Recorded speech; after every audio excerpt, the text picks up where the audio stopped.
Hello and welcome along to the On the Whistle podcast. I'm your host, Zayn Nabbi. We bring you the latest news, interviews, and analysis in African football. We are African football's biggest braai. And joining me today, a man who needs no introduction, Lorenz Köhler, our friends of the show, African football expert, a man who travels to all the major events. He was at the Ivory Coast recently, but now is back in Johannesburg working for the iDiski Times. Lorenz, how are you doing, brother? I'm good. And you forgot to mention that you're featuring my aesthetically pleasing wall behind me here. Yeah, I'm very good. Honestly, it's been a bit hectic since coming home because and after AFCON now the domestic scene and the continental scene is like it's jam-packed, and then boom, you're back into international football. So yeah, we're hardly getting space to breathe now. But I mean, yeah, that's Well, part of listen, the job. you must be earning a lot of rands, dollars, or pounds because that wall behind you looks phenomenal. Yeah, it's a rental, but soon in the next in the next month I'll be into my own place, and then I'm sure I'll try and I'll try and get one of these installed in the house as well, because it looks quite good for the pod. It's a Like a good feature, it addition to looks the like a pod. feature wall, you know? Yeah, yeah. I tell you why I'm laughing because I saw this comedian, this Zambian comedian on social media, on Instagram. I've forgotten his name. And he said, whenever we like in the UK or wherever in Johannesburg and we post these pictures of our new clothes or our new Yeah. house or whatever, we want to very quickly say, oh no, I got this on sale and at the bargain. Oh no, I'm renting. It's not mine. Yeah, yeah, 100%, 100%. Otherwise, you never know who's going to be coming asking for a loan, huh? Yeah, for sure. But listen, Lawrence. Honestly, it's a pleasure to have you on. We've got so much to get into. There've been a bunch of changes in the world of international coaching on the continent. And of course, we now know the quarterfinalists for the CAF Champions League. So there's some wonderful talkers to get going on. I think for me, probably the best place to start is in Nigeria. Jose Peseiro, he led the Super Eagles to the final of in the Ivory Coast, which they ended up losing. They took the silver medal. Of course, I think William Troost-Ekong taking play of the tournament. So, Nigeria had done pretty well. Um, Given how well the team had done, I think he was into his second year. Would you have liked to have seen him stay on with the Super Eagles and see if it could qualify them for the United States? Or do you think there was just a very natural ending to this chapter in Nigeria? Me personally, I would have liked to seen him stay because he's in the same group as Bafana for the World Cup qualifiers. So Mhm. I'd like him to see him stay because I don't think he's been doing a very good job with that phenomenal Nigerian team. But obviously, if I need to be neutral and unbiased, obviously, I think he needed to go. Um, he's had his issues with the NFF, like non-payment, late payment, and things like that. But he stuck it out. And he did his best, but I just think for the squad that the Super Eagles have, if you look at them on paper, Calvin Bassey, Ikong, Onyeka, Iwobi, they've got a forward line that, some of the European giants could be envious of. And it just looks like every time you go on social media or Google, some new Nigerian wonder kid striker is popping up. So, it's a squad that's brimming with talent, future talent as well. And I just think that perhaps, you know, even if they had a local coach or somebody like, more in tuned with African football, Well, that's the question. Is there a local coach or former Nigerian player who could step into the role? the Like you said, funny, got yeah, phenomenal talent like Victor Osimhen heading up that attacking line. yeah, look for a local coach, you can trust them. They can maybe, um, win AFCON because they understand the intricacies and the shenanigans behind African football. Not that there was a lot of that in Ivory Coast, but I just feel that, there is a preference towards. I mean, look at MSFI. He's an intern and he leads them to the title. Just that that Yeah. that it's this extra bit of I don't know, passion. know what I mean? For to get that extra bit of motivation out of players. But obviously football's not about motivation. It's about, modern trends, tactics, good technical stuff, good technology, things like that, blah blah blah. But yeah, like when I talk about local coaches and understanding African football, it's like, for example, just because a player is at West Bromwich Albion, like Semi Ajayi, right? Doesn't mean that is better than, let's say, Olisa and at Orlando Pirates. Or, like, yes, Stanley Noabali is now a prime example. He's playing for Chippa. I mean, come Ah, on. he had a phenomenal AFCON in goals, right? Exactly. So what that tells you that Olisa and Dawu, in my opinion, is one of the top five players in the PSL, hands down. He could have easily slotted into that defense, comfortable with both feet, very good defender. He's tall, he's dominant in the air. But anyway, I'm deviating from the actual question, which is Peseiro. Look, it depends obviously who they're gonna get. It's very short notice. But the funny thing is that when Nigeria and South Africa meet again in March, not March, June, in Uyo, I think it's in Uyo, we probably both gonna have new head coaches. I think Broos and Peseiro will Oh, both. wait, you think Hugo Broos is going to move on from this project in South Africa? That may make for a nice follow-up straight off the back of this. Yeah, yeah, definitely. Like, I mean, I asked him 3 or 4 times because he just feels, look, behind the scenes, we know that it's not all sunshine and roses and things like that. Um, he misses his families. I mean, he's 71, 72. Um, eh, there's a lot of issues between the PSL and SAFA. It's long-standing. It's not nothing new.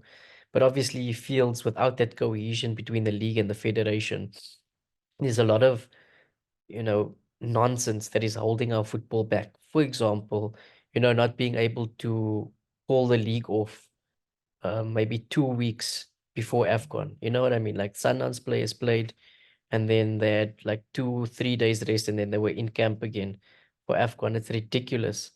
Um, so that type of relationship is he feels is strained, and also he doesn't get much support. Like he's done a phenomenal job, and sections of the media, section of the fan base, even people at SAFA are criticizing him of his squad selection and things like that. So there's a variety of things that is getting under his skin, and to my knowledge, he sent a couple of CVs, or well, his representative sent the Oh, CVs wow. Is to this Tunisia. relatively well known in the South African media, Lawrence? Not really. It's like, I would say, unconfirmed chats, where people talk, where apparently he put his name, well, his agent put his name in the ad for for the Algeria and the Tunisia jobs, but obviously he would require substantial buyout fee because he's still contracted until 2026 with SAFA. So that I didn't. have to ask you, why would those projects be more exciting with what he's doing with Bafana? Think it's a 2 hour flight to Belgium from North Africa. So So it's purely to obviously, do with proximity to Europe. yeah, and maybe because Algeria and Tunisia on paper have better players, and I feel like that is an easier route to the World Cup, if we're being honest with ourselves. Um, that's a project you can come in there. You don't need to, like say, oh, I'm gonna rebuild. You can go in there and you can pick and choose 23 out of a national team pool of maybe 200, 300 players. You know what I mean? Where South Africa, you like still need to scout and very limited resources in terms of technical team, very limited budget. I mean, for example, I think it looked like the technical staff of Tunisia was bigger than our actual squad when we were at AFCON. And then Algeria, like, okay, they did poorly, but like the intricacies that they have in preparing for AFCON, they have their own chef, dietitians, they have like a team of masseurs, you know, they stayed in a hotel that was about a less than a minute drive to their home, to their stadium in Bouake. That it's crazy. They brought their own food, that type of budget where you have the actual support, where your team must just go out there and get the results. Okay, they didn't get the results, but You know what I mean? It's good to have those things. Um, but yeah, so there's a variety of things that maybe he's not happy about. And then obviously with Club Brugge coming in, he stays about 5-6 minutes away from the stadium. And they've spoken to him about the technical director role. And I mean, that's right up his alley. 4 league titles there as a player, 3 as a coach. He lives right there. I mean, it would be a good retirement package job, if you know what I mean. So why deal with all this Bruges is a pretty cool nonsense? city to live in. Yeah, yeah. So why deal with all this nonsense? Because as you many people know, he's not living in South Africa. He comes here for a couple of months, he leaves. He comes here a couple of months, he leaves. So yeah, it will be interesting to see whether he does in fact get his contract bought out, or if he resigns, or if they force him to stay. I don't think they can offer him more money, but we'll see. Well, listen, this started off talking about Jose Peseiro, and now it's gone Mm, on very wonderfully Hugo Broos in his future. If he was to step away, who has been groomed to take over? Or, in my head, I naturally go Rulani Mokwena. He's doing wonderful things at Sundowns, but it feels like he's so engaged in that project, he probably wouldn't want the job. Pitso Mosimane has been there. He's done that, albeit not. We all remember the famous yeah. qualification gaff, but I mean, he's an incredibly talented coach. I'll throw out a left field one, Bradley Cornell in the MLS. Who's done some amazing work with the expansion team in St. Louis. Who, in your opinion, would now be the natural successor should Bruce step away? Oh, it's a tough one, right? Because you use a very key word there, groom. Who is groomed? Nobody is groomed for this role.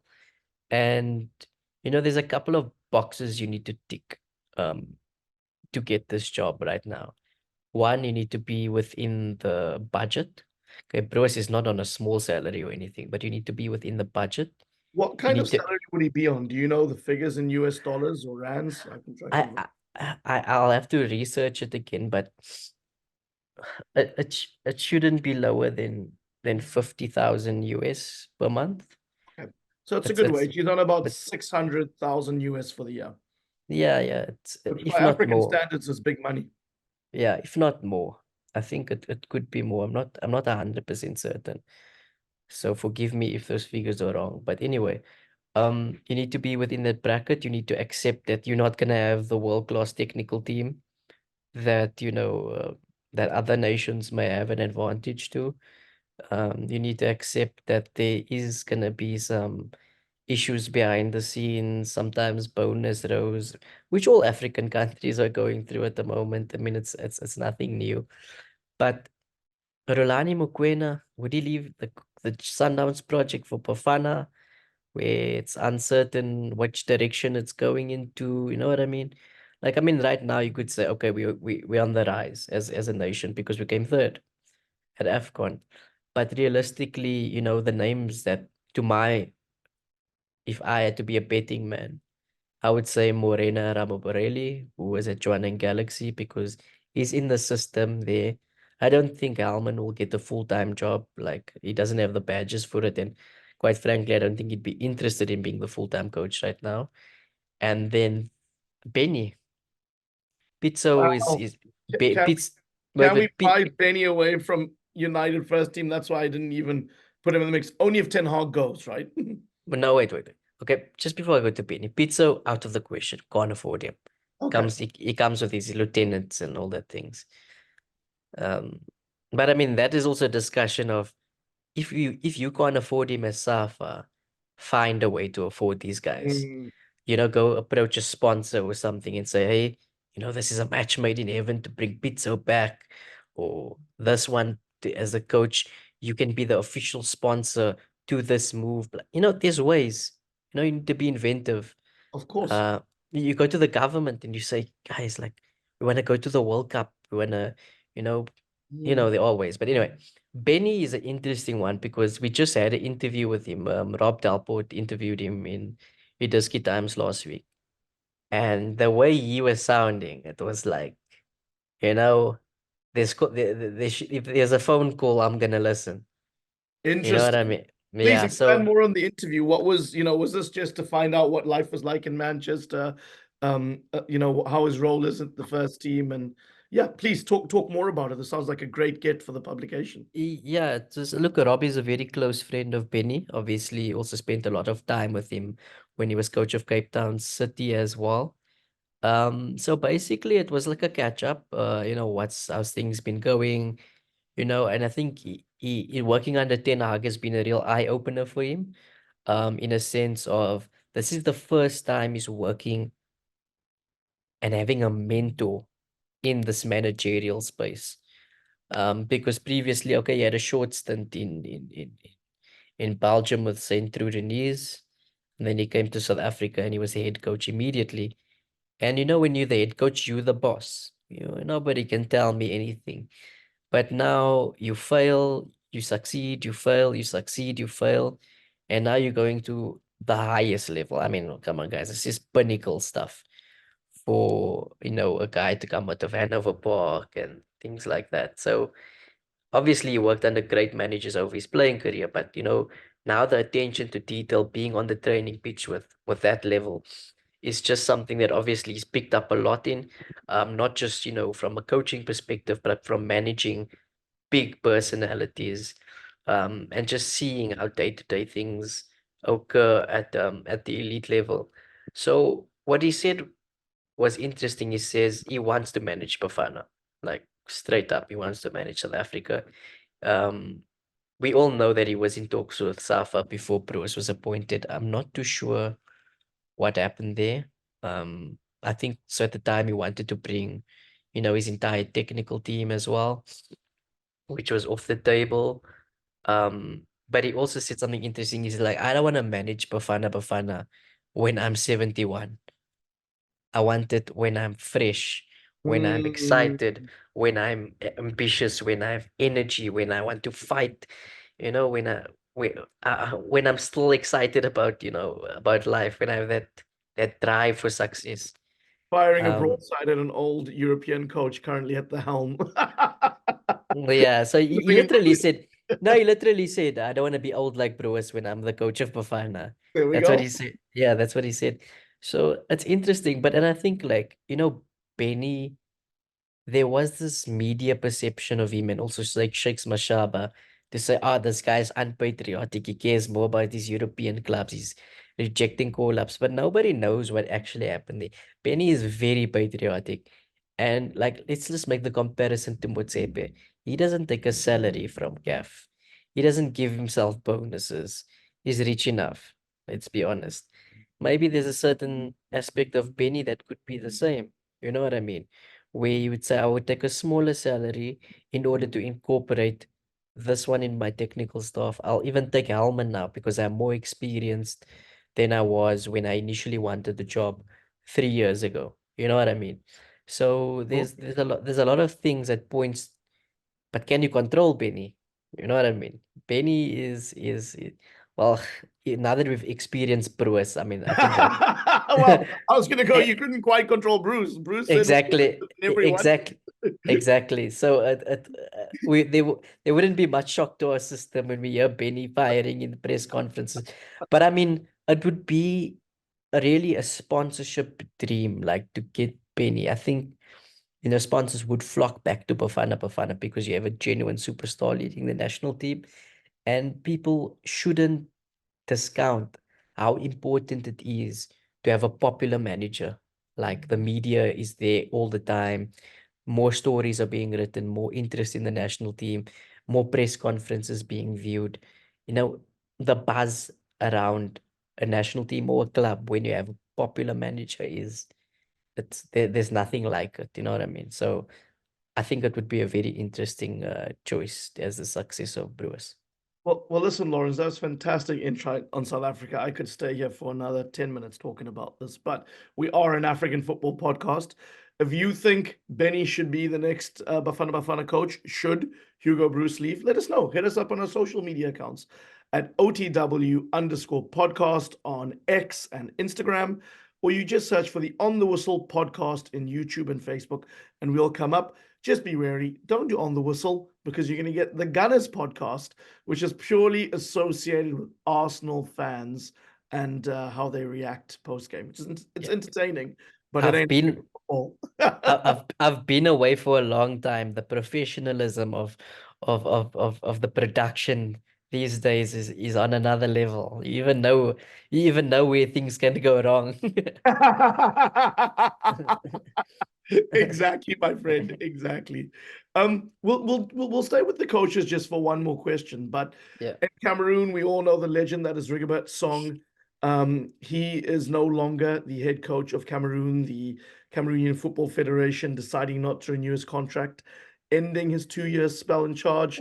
The highlight probably of that spell was the victory over Brazil in the Qatar World Cup, even though the Indomitable Lions did not get out the group stages. Where to next for the Indomitable Lions in your view, Lorenz, and any perspective on Song and his legacy? Yeah. I'm scared to talk. I know so much stuff that it's like, hey, who's gonna end up seeing this? You know what I mean? So it's like, okay, I spoke to somebody that really knows the ins and outs of Cameroon football right now. And it's not just anybody, it's like somebody who's very high up in there. And he says that some of the issues of Cameroon is actually the president. Mr. Uh, Samuel Eto'o, the legend, yes, man who's yes, now at yes, the yes. helm, the man who He's appointed Rigobert Song, his former teammate. Yes, but it was very political as well because Rigobert Song had quite influence in the executive committee of Cameroonian football. So he was integral in um Eto'o actually being elected as president. But regardless of that, Eto'o is so passionate. He's a born winner. I mean, you don't achieve what he achieved in his career without, being special. But because of that, he's too hands-on as a president. Like trying to be involved in selection process of the national team, tactics, being at the training ground. It's a bit too, you know. But I think maybe that happened because he didn't trust the coach. You know what I mean? As much as he wanted Rigobert to succeed, as much as he gave him time, because I think he should have been sacked a long time ago. Because not only weren't they getting the results, but they were generally Hmm. underwhelming in their performances as well. Hmm. Um, and just like in his press conferences, he didn't really inspire confidence at AFCON. He was like saying things like, "I'm not a coach, I'm a manager," and it's like, what? And Sebastian Mine was actually taking the training sessions because I remember they played Namibia here where they lost in the AFCON qualifiers. And I noticed that the assistant coach was doing all the sessions and the drills and things like that. But yeah, he had to go. His record was poor, like for a team of Cameroon standard. And it will also be interesting to see who they go to next because Eto'o has been a big advocate of let's not go the European route. Let's stick to local. He likes Oh, the Alius says, the Belmatis, these young local coaches. And obviously seeing MSFI winning the AFCON is gonna be like, hey, maybe we should get another local coach in, but who's qualified enough, who's showing potential to take that job now.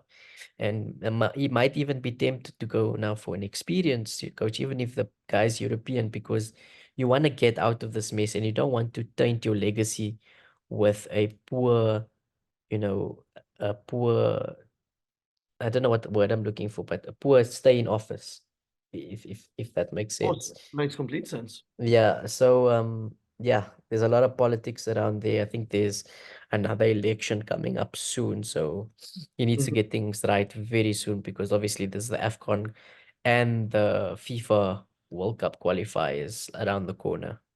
Sure. Well, listen, it sounds like there's a lot still to be worked through in Cameroon behind the scenes.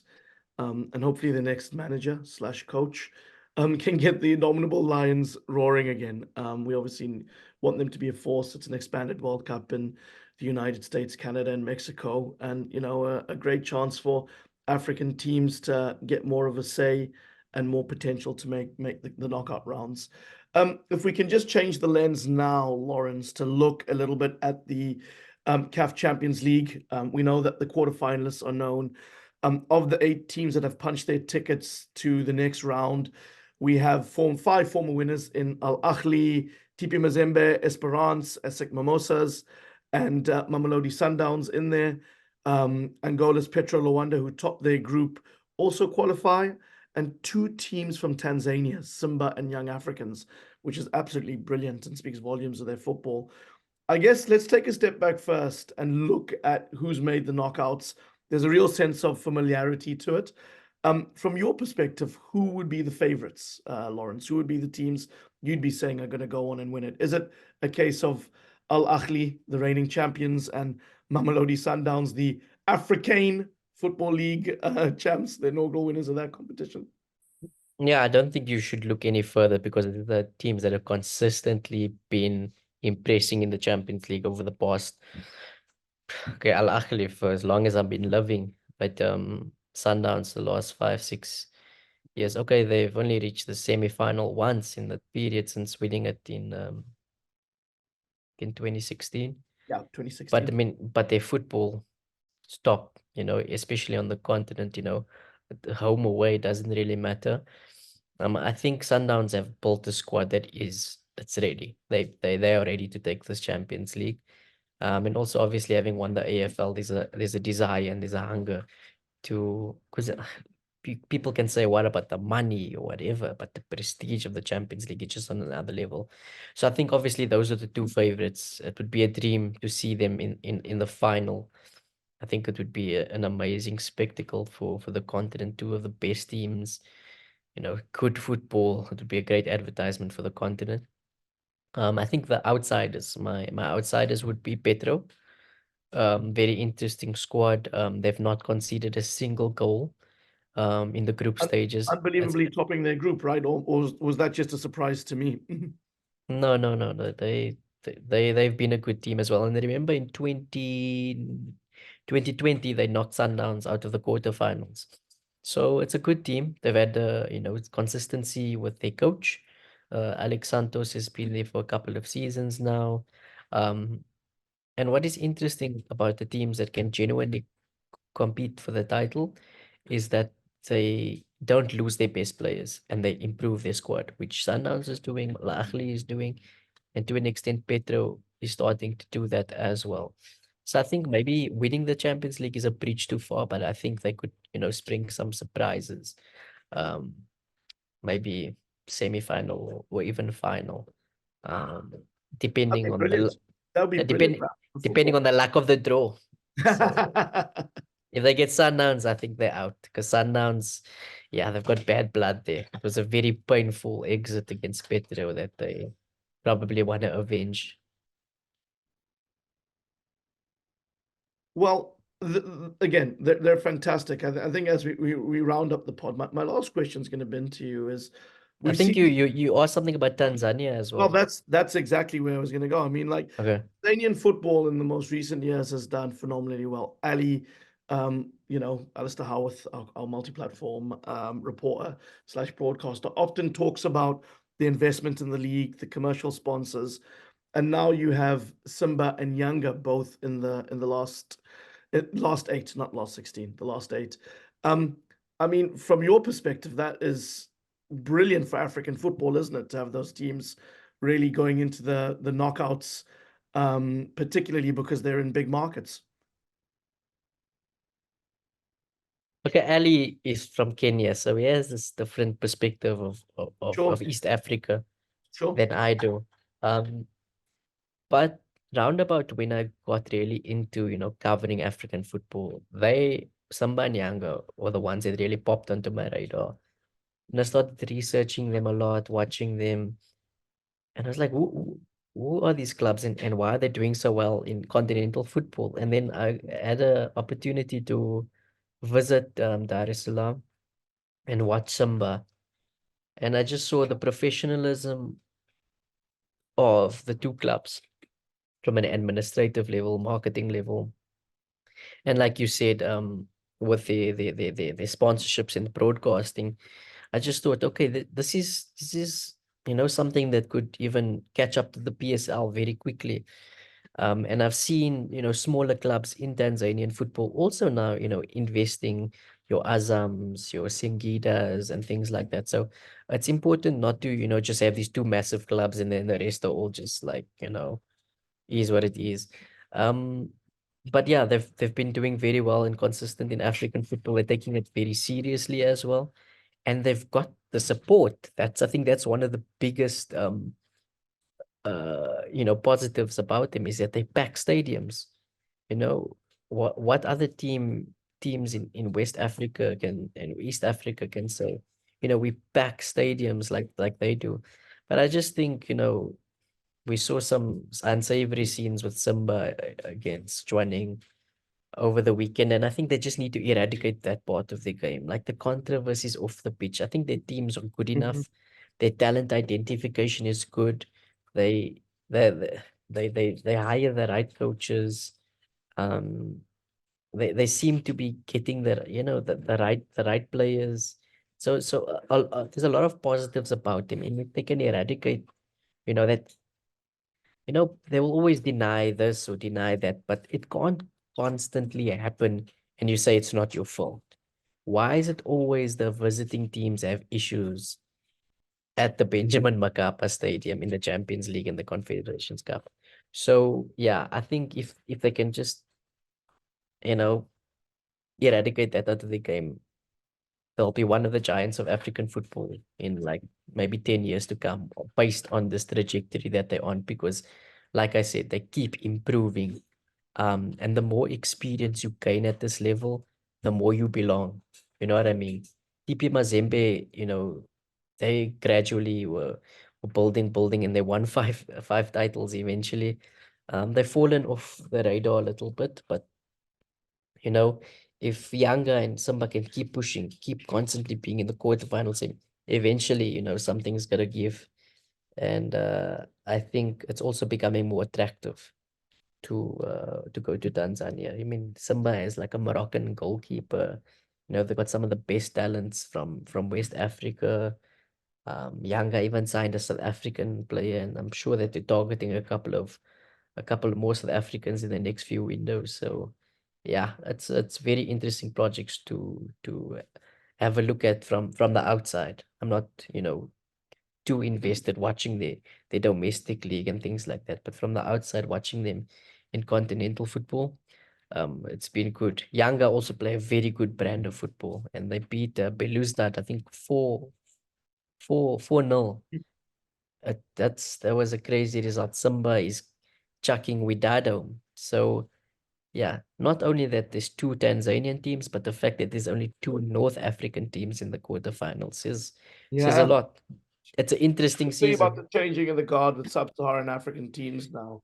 Mm. In the sense of this season, at least. Yeah, yeah, yeah. It's like the change of guard of North African dominance at AFCON. Yeah, absolutely. When Morocco hosted next year, I don't think we're gonna have the same thing. We're gonna be back to default settings there. Sure. Well, listen, March the 12th is when we'll see the quarterfinal draw for the CAF Champions League and the CAF Confederation Cup. It'll take place in Cairo. So the Confederations Cup will be at 2 p.m. Cairo time, followed by the Champions League draw, which will be at 3 p.m. Cairo time. So we look forward to that. Lawrence, as always, what a pleasure having you on the pod, a real treat. Hopefully we'll have you on soon again, if not meeting you in person. But good luck with everything you've got. I know you've got a busy day today, going to watch one of the Soweto Giants. So hopefully that all goes well. Yeah, going to Mpumalanga for Sundowns tomorrow. Thursday, Soweto Derby press conference. Saturday, Soweto Derby. So it's a jam-packed week. Well, really quickly, do you want to give us your prediction for the Soweto Derby? Oh, Chiefs haven't scored since AFCON break ended, so they'll probably win. Yeah, Go because on. Yeah, that Kevin, Coach Kevin, still there? yeah, it's Come such a on, weird Kevin. situation. It's such a weird situation that they'll be in a terrible form and then they beat Pirates. It's I don't know how it works, but um, I think that Pirates will win 2-0. I think. Oh, there we go. There we go. We wait to watch whether the Sea Robbers will beat the Amakosi. Thank you, Lawrence. All the best, and we'll be in touch. Thanks, man. Great to be on the show again.